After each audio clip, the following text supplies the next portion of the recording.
This video is going to help you get familiar with the Mainstage interface.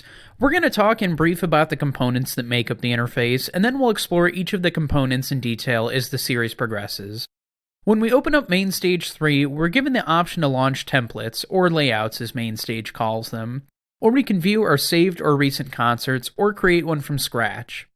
To start a new concert, click the Quick Start. When you first get started with Mainstage, you're not going to have a pre-existing template or configuration for your MIDI controller, so it's best to just choose either keyboard or guitar and we'll build from there. I'm going to choose keyboard for the moment. Here's the Mainstage interface, which is essentially your workspace. Let's talk about some of the items we see here. First off, we have the toolbar. The toolbar gives you access to commonly used Mainstage tools. It's also a good place to launch commands from, and a good place to learn hotkeys for quicker editing. Next, we have the Activity Monitor. The Activity Monitor gives us a quick glance at some of the most important need-to-know information inside of Mainstage. It'll show us when we have MIDI activity, so this is a good place to look if you think your MIDI connection is dropped. It'll also show us computer processor usage and RAM use. Those are both extremely important as well. The larger and more complex the patch, the harder it's going to hit your CPU. So we'll be able to see that information here. RAM is kind of like your computer's reservoir for immediately available information. When you load large samples like a big string or piano patch, your computer is essentially arming that information for immediate use, so you can fill up that tank quite fast.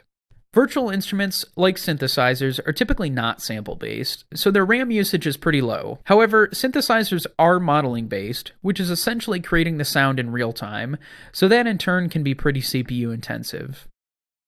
Moving on, this area is called the Workspace area.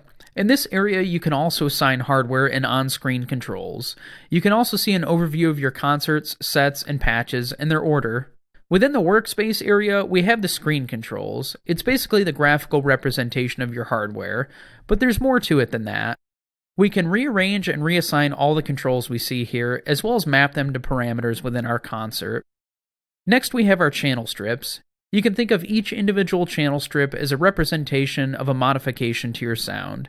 A channel strip can be a virtual instrument, a plugin, and also contain within them EQ, inserts, sends, and other typical channel strip functionality, like level meters, faders, and pan knobs. Lastly, we have the inspector window.